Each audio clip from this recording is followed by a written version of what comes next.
As you perhaps know, if you're my age, if you're young, you wouldn't know about the name Janine Bolding, Janine Kerry Balding. Well, Janine Balding on the 8th of September 1988, 5 offenders abducted this poor young woman from Sutherland Railway Station. She was repeatedly raped, driven to the Minchinbury area, bound and gagged, thrown into a dam. Her semi-naked body was found submerged in the water in the early hours of the next morning. The 5 offenders were arrested, convicted, 3 of them serving life sentences with the recommendation they never be released. The Minister for Police Emergency Services received correspondence from Peter Breen, MLC, seeking further investigation into the case of Stephen Wayne Jamieson, one of the prisoners serving a life sentence never to be released. The note referred to there, and this is correspondence I received from Russell Oxford way back in 2002, was a note from Peter Breen, then a member of the Upper House, representing the Reform the Legal System Party, to Michael Costa, the very distinguished police minister, now in retirement. I write on behalf of Stephen Shorty Jamieson, his legal representative Joanne Harris, Mr Jamieson, inmate of Goulburn, in custody September 1988, arrested for the rape and murder of Janine Balding, always protested his innocence, and his 4 co-accused confirmed throughout the proceedings he was not the one involved in the crime. That's a lie. That's a lie. And it's proven to be a lie time after time after time. This bloke has been wasting the court's time and government's time for a long, long time. One of the people who had to deal with him was a former Premier in the state of New South Wales.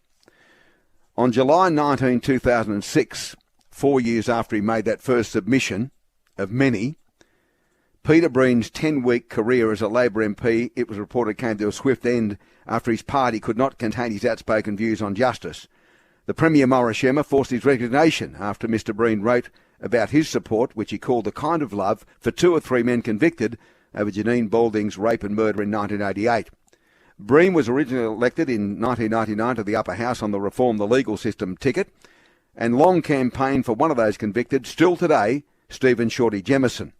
He said back in 2006 the reporting of his self-published book, Life as a Sentence, was misconstrued, and it was wholly defamatory to imply he loved the killers. The contentious passage in the book said, it's a form of love, I suppose, to believe in a person and to work hard for them in the hope they receive mercy as well as justice. I love Shorty Jamieson, no less. I'm not afraid to say so. Intervening in all of this nonsense was the then very capable Premier, now in retirement, of course, of New South Wales, Maurice Iemma. He's on the line. Maurice Iemma, good morning to you. Good morning, Ray. Well, I'm obliged to you for taking my call earlier this week about this matter because your interest in it does extend back to that time when you sent this bloke packing.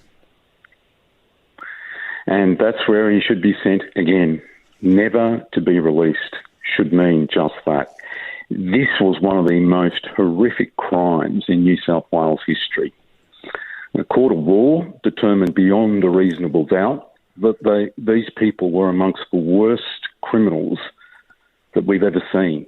And the judge said never to be released for the safety of the community. And in saying that, what does the judge contemplate when he's saying that? He contemplates the safety of the community if he's giving someone 15 or 20 years. He said never to be released, and that's what should happen. But he keeps doing this. I mean, you saw fit back in 2006, God bless. And I think, I just read the report, it says you announced the resignation on 2GB. It may well have been with me. And here we are, all these years later, still talking about the damn thing. It's staggering. I just cannot understand the thought process, but expressing love for this animal. It's beyond comprehension. Rather than love and compassion for the victims of these sorts of crimes. I mean, this one, the Balding case, along with Copy, just shocked New South Wales. The horror, the violence that was perpetrated, and how you can contemplate any sort of love for these perpetrators. It's just the mind, it just beggars belief. Yeah. You'll be happy to know that the current Labor Premier in the state of New South Wales. I had a private conversation with him on Monday, and he feels as strongly as you do about the whole matter, as strongly as you do. And so he should be, and good on him for it. I mean, we need to uphold the decision of the judge. I mean, he saw he saw the evidence, he heard all the witnesses, he saw the documentary evidence. Judges don't give those sorts of decisions never to be released. They don't give it lightly. And that judge did so because he could see that this person would still, well, five of them, but this one in particular would be a danger to the community if they got out in 20 or 25 years' time. That's why he said never to be released. And how anyone can continue to campaign for this person's release, it is just incomprehensible. I thank you for your time. I wish you the very best. I hope we talk again soon about other more pleasant matters. Thanks, Ray. Bye. Thanks, Morris Iemma, former Premier of New South Wales, and I'll tell you about him. He's a good fella. I mean, we didn't always meet politically on the same ground, but he was a good Premier and a good man and battled uphill in light of things that we now know about corrupt colleagues. We go from the Premier to a dear colleague of mine, now in retirement. She's an award-winning journalist, Janet Fife-Yeomans. She's covered this type of crime for her entire career, particularly this case, and she became very connected to the Balding family, as you're about to find out. Janet Fife-Yeomans, good morning to you. Good morning, Ray. Well, I got a note from you when I returned from leave to tell me what Mr. Breen was about again, having had this denied previously on a number of occasions, and you're as horrified as anyone else, having followed the case so closely in your job as a journalist. I'm sure you can imagine the grief that Bev Balding was put through, that's Janine's mum, every time Peter Breen tried to get one of the killers out of jail. In a way, it's pleased that neither her or Janine's dad, Kerry, are with us anymore. They're at peace. They don't have to go through this anymore, but the rest of the family do. It's just incomprehensible. It's like this Peter Breen just won't take no for an answer. And as you have evidenced in various stories, and you've written a book about it, this has been the process of an appeal. We've had High Court judges, we've had the most distinguished jurist in the land all agree the decision made way back when was a correct decision. Yeah, let me just take you through some of the evidence, Ray. It might help people listening. One of Peter Breen's main arguments is about the black bandana that was used to gag Janine to stop her screaming in the back of the car while she was being raped. Now, Peter Breen maintains that a DNA testing of that bandana would show that it didn't belong to Shorty Jamieson, it belonged to another Shorty, Shorty Wells. Now, Jamieson actually told police during his record of interview that the black bandana belonged to Wayne Wilmot, who was one of the other people in the car who wasn't convicted of Janine's murder. Now, so the 5 kids, the street kids, had all been at a drop-in centre at Wynyard that morning, the morning that Janine was murdered. Shorty Wells was also there. So even if that bandana had belonged to Shorty Wells, if his DNA was found on it, it makes no difference whatsoever because all of the evidence is that he wasn't there. He was not the Shorty Jamieson there. And one of the things Peter Breen either wrote or told me at the time was how he tracked Shorty Wells down to a Brisbane shopping mall, listen to this, where he conducted the most grotesque experiment that after Shorty Wells either coughed or spat into a handkerchief, Breen kept it so that he would keep the phlegm that would have Wells's DNA on it. Gosh, strike me. And another thing about when Shorty Wells, I mean, I sat through the trial and I saw all the evidence. I saw the two Shorties. You would not describe them as looking like each other at all. And the girl who was in the car, Caroline Arrow, I actually tracked her down. She's married now with children. And she said that the correct Shorty was in jail. And her husband confirmed and said she has always said that the correct Shorty was in jail, and that was Shorty Jamieson. And I'm sure Ross Oxford will tell you Their police looked at everything, and there was no evidence that anybody other than Shorty Jamieson and his mates were there. And this has been the subject of the Chief Justice looking at it in 1992 in a court of appeal.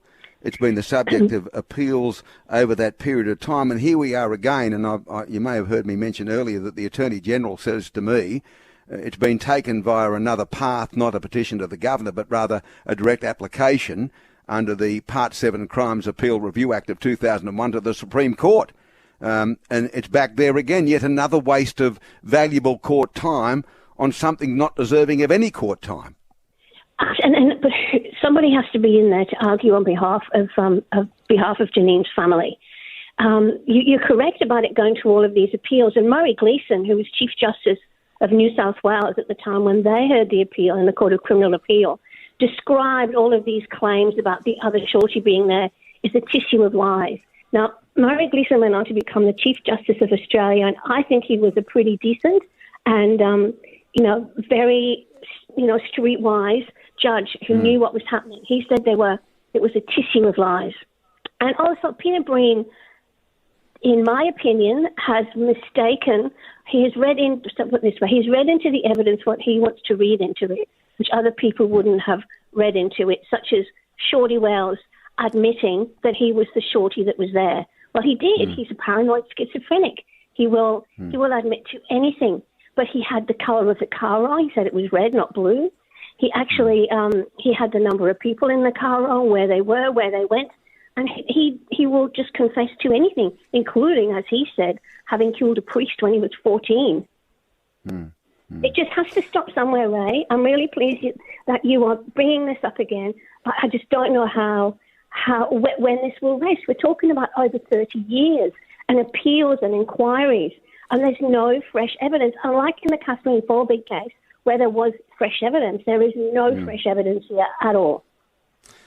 Well, it's up to the Supreme Court to send them packing. They can refuse the application and the conviction will stand, and that's where we hope. Just on this Peter Breen character, I don't know him, but you've had contact with him over the years. And I don't know whether I'm betraying confidences here in relation to him talking to you. And at some stage, did he try to make contact with the Balding family via you as an intermediary or something like that, or am I not on the right track there? No, that's right. Look, he won't talk to me now. I did call him up to try and discuss this with him, but he won't talk to me. And I don't blame him, because I didn't particularly want to talk to him. But yeah, years ago, I can't remember which appeal he was on about, but he had the nerve to call me when I was with the Daily Telegraph and say, look, this is what I'm going to do. I'm going to try and get, one of the killers out of jail. Could I let Bev Balding know? I just lost my temper at him, and I said he was a total coward, and if he wanted Bev Balding to know, then he had to get in touch with her and he had to tell her, because I wasn't going to do his dirty work. I mean, of course I did ring up and tell her. Of course I did. But, if he had the courage of he should have rung her up himself. Like I say, you have no idea the amount of grief that it caused Bev. It's lovely to hear your voice. I miss you, and I miss reading your excellent coverage of various matters. But there comes a time for all of us when you move on to other things, and I'm glad that you're happy in those other things at the moment. Thanks, Ray. I could keep talking for hours about this, pointing out all of the discrepancies, but I know you're having Russell Oxford on, and he knows it even better than me. You're a champion. Lovely to hear your voice as well. Thank you. Thanks, Ray. Janet Fife-Yeomans, retired award-winning journalist. And I can't tell you how important this is to everyone. The parents of Janine are gone. Her siblings still alive. I have in front of me a copy of a letter. And again, I'm not betraying a confidence. It was written by then Detective Inspector Russell Oxford. Now, just before I read the letter, let me tell you about this fella, Russell Oxford. I've come across in my more than 30 years of doing this type of program a lot of really good coppers, some ordinary ones as well, but a lot of good coppers. There is no better homicide investigator in Australia than Russell Oxford. He's forensic. The victims of many, many murders, the families of those victims, owe a lot to this man because of his ability to unravel complicated cases.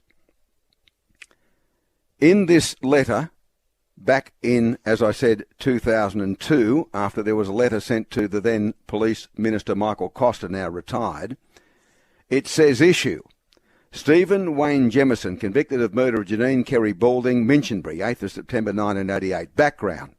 September 1988, 5 young offenders abducted Miss Janine Balding from Sutherland Railway Station. She was repeatedly raped, driven to Minchinbury, where she was bound and gagged and thrown into a dam. Her semi-naked body was found submerged in water in the early hours of the following morning. The 5 offenders were arrested, convicted, 3 of them serving life sentences, with a recommendation never to be released. The Minister for Police has received correspondence from Peter Breen, MLC, seeking further investigation of the case of Stephen Wayne Jamieson, commonly known as Shorty Jamieson, one of the prisoners. One cannot imagine, he writes, the terror Miss Balding went through in the hours before her death, and can only describe this murder as one of the most callous, horrific and abhorrent murders ever committed in the state of New South Wales. On the 18th of September 1990, Bronson, Matthew Blessington, Matthew James Elliott, Stephen Wayne Jamieson were each convicted of the abduction, sexual assault and murder of Janine Balding, sentenced to life imprisonment with recommendation they never be released. Peter Breen raised a number of issues in respect of the conviction of Stephen Jamieson, Shorty Jamieson, and the alleged involvement of another male named Mark Wayne Wells. I'll briefly mention each issue. Blessington, Elliott and Wilmot each nominated another youth as being principal offender and maintained this throughout the court proceedings, even though it was clearly proven the youth was in the company of a youth worker and others at the time. So, at the time, Mark Wayne Wells was in the company of a youth worker and others when the rape and murder was being, of course, committed. As I mentioned earlier, and mentioned by Janet Fife-Yeomans, Chief Justice at the time in New South Wales, Gleeson, commented on his judgment for the Court of Appeal and said, as you've heard, it was a reasonable jury regarding the defence of these people, considering a series of damning admissions followed by one pathetic lie. So, he goes on to say a number of things in relation to this, about this bloke Mark Wayne Wells, a.k.a. Shorty Wells, described in detail. Small in stature, but looking nothing like the other person convicted, being Shorty Jamieson. Mr. Breen refers to unreliable witnesses. I believe the description is inaccurate and misleading. The female witness, aged 47, came forward voluntarily the first time towards the end of the first murder trial. No allegiance to any of the arrested persons or the police. Came forward, believed the wrong man had been arrested based on her perception of a sketch artist drawing Jamieson that appeared in the newspaper. From a series of photographs, she elected Jamieson and stated he was the one she'd seen in the company of a youth on the train station at Sutherland. Overwhelming evidence, but ignored by Peter Breen year after year after year, and here we go again. Retired Detective Chief Inspector Russell Oxford, good morning to you. Good morning, Ray. How are you, mate? All right, mate. You made a promise to the Balding family you would not relent, and you're still not relenting despite retirement. Yes, I did. As I said, I've lived this for 36 years, this case. I was a young homicide detective, and I vividly remember from day one being involved in this case. And look, I've worked on many murders after that, and you don't want to try and rank different murders are more important than others, but this really struck a nerve with me, and I would class it as being in the same abhorrence of the murder of Virginia Morse in 1973, the murder of Annette Cobby, obviously, in 1986, and then, of course, Janine Balding, I rank as the most heinous, horrific murders that's ever been committed in this state. And as I said, I become very close to Beverly and Kerry Balding, and as I just listened to you talk to Janet, and Janet and I were both very good friends with the Balding family, and this killed Beth. The horrendous nature she's had to go through at the hands of this man. And look, I'm not seeking to play the man today, because others can make their opinion about him. I've got opinions about what I think of him. I just want to deal with the evidence and let the people know, and let the Premier and let the Attorney General know that somebody has got to get into the Supreme Court and stop this call for this inquiry, because it is outrageous. After all this time, And as I said, I'm in retirement, but these murder cases never leave you, mate. And you've got to understand that's what it was my life, it was my career to do this and to fight for people. Now it sounds like a bad cliche, but that's what I set out to do, was to right some wrongs and speak for those that couldn't. And I did make a promise to Bev and Kerry Balding that we'll continue to fight to keep these blokes inside. Well, in relation to this proposition that's put forward by Breen, it's destroyed at every avenue that Shorty Mark Wayne Wells was the person and not the other Shorty, being Stephen Wayne Jamieson. Apart from being small in stature, they're entirely different looking people. Mr. Jamieson for particular reasons because of fetal alcoholism in relation to his mother. But you have proof that he was in the company of a youth worker at the time of the offending. You have proof from eyewitnesses that it was Jamieson who was there. And then in a record of interview... Yeah, go on, sorry, go ahead. Sorry, I might just correct you on that part, Ray, because as it turns out that the offenders, they nominated a young kid called Scott, and it was the kid called Scott who they seek to blame for the whole lot. And it was Scott that was in the company of the youth worker, so it wasn't Mark Wells. He was he eventually arrested up in Queensland, but he was in their company in the hours beforehand. So I just wanted to make that clear that Mark Wells wasn't the one that was in company of the youth worker. It was a young kid called Scott. It was blamed throughout. Okay, so Blessington, Elliott and Wilmot nominated this Scott, who was the one, I'm sorry, I'm glad you corrected me, as being with the youth worker. The other bloke, who has not been identified by an eyewitness that you refer to in your letter, but in interviewing, let's go through the interview with Shorty Wells, Mark Wayne Wells. Now, we've heard from Janet about his deficiencies in a whole range of things, but you were able to question him and he was unable to really in any way help you with co-offenders, where it happened, when it happened, what sort of car they were in, a whole range of other things. He would claim that Janine Bolding drove her own car away. How can she be abducted and she's the driver of the car? How can you drive away and commit your own abduction? That's just fanciful. What he had to say was absolutely fanciful. And it was a case that there was another girl that we interviewed and charged who confessed as well to this matter, which we had to withdraw charges later on. So here's another person, Wells, who would say that he was there, but it was the other Shorty that did it. This bloke had serious mental issues. And it was quite clear in his interview. Sorry, my voice will get me croaky. He was clearly delusional. And then for Peter Breen to hitch his wagon to Stephen Jamieson and all claim that we've got the wrong Shorty it's biggest belief. It's absolutely biggest belief. And one thing, I really want to get this out very early if I can, Ray. As you mentioned in your intro, this matter has been before 6 Supreme Court judges. So firstly, we've got Justice Wood for the first trial, Justice Newman for the second trial, who was the judge that convicted him, and the court erupted. And I was there sitting next to Beverly Balding when he announced the judgments that they'd never be released. The court absolutely erupted in cheers. And then thirdly, and this is the most important one, Justice Bruce James in the Supreme Court Common Law Division. I'm reading from a judgment where he was asked, an application was made to the Supreme Court pursuant to Division 3 of the Part 13A of the Crimes Act for an inquiry into the conviction of Stephen Jamieson for offences including abduction, sexual assault and murder. So here it is. An application has been made to hold an inquiry into Stephen Jamieson. In a 42-page judgment, Justice James went through chapter and verse through all of this stuff, all this rubbish about Jamieson and Mark Wells, and finally concluded in his following paragraph, in my opinion, the additional material does not raise a doubt and does not give rise to the sense of uneasiness about the convictions of the applicant for these offences committed against Miss Balding. Accordingly, I decline an order that the inquiry be held into the convictions of the applicant, and I dismiss the application. So Peter Breen has been very disingenuous when he hasn't mentioned this, I imagine, in his Supreme Court application, that this has been before a Supreme Court judge. So that's the third judge. And then, of course, we've got the 3 High Court judges.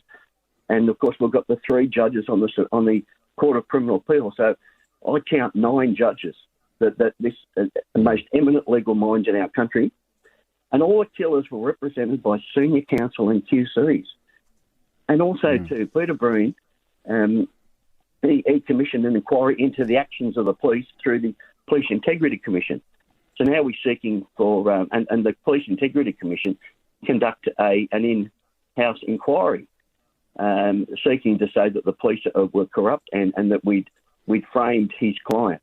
And that was the basis of it, which has never been mentioned anywhere, according to a newspaper article it's mentioned in court. And Peter Breen is seeking the release of that secret Police Integrity Commission hearing.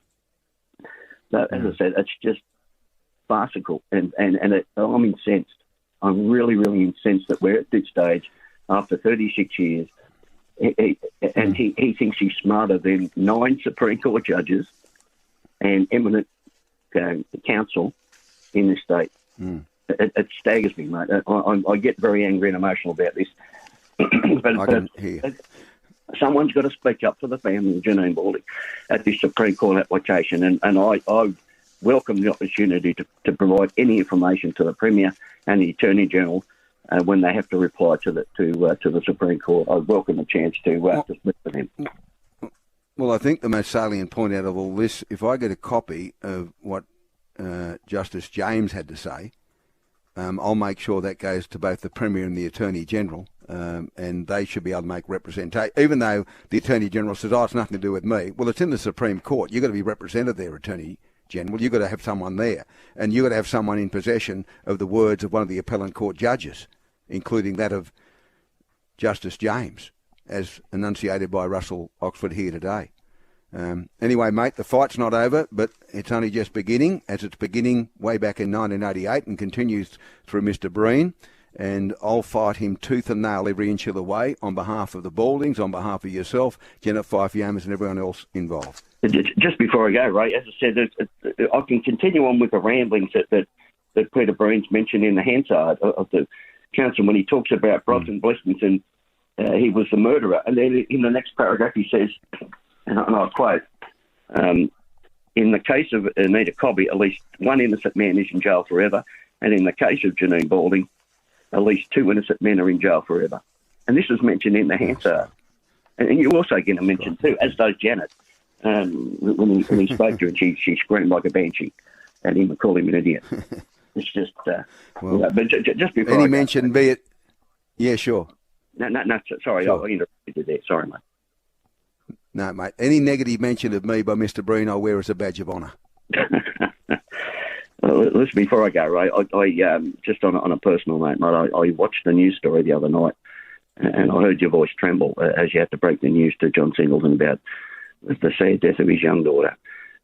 Mate, I've had to do that on many, many occasions, and it's a really heavy burden, and I really feel for you, mate. As I said, you're a good man, and I really was moved by what I saw the other night, mate. I really am. Well, as a mate, if I'm ever half the man you will be, I'll be all right. I appreciate your time, Russell. Thank you. Good night. Thanks, Ray. Thanks, mate. That's Russell Oxford, one hell of a copper. And if you just put his name somewhere in the search engine, see the murders that he solved over a long career now in retirement. But this is one he has to win. I'll get the judgment from Justice James. I'll forward that to the Premier. I'll plead with the Premier to make sure someone is there to represent the Balding family when this bloke Breen brings the matter back to the Supreme Court for God knows how many times. It's got to stop somewhere, surely to goodness.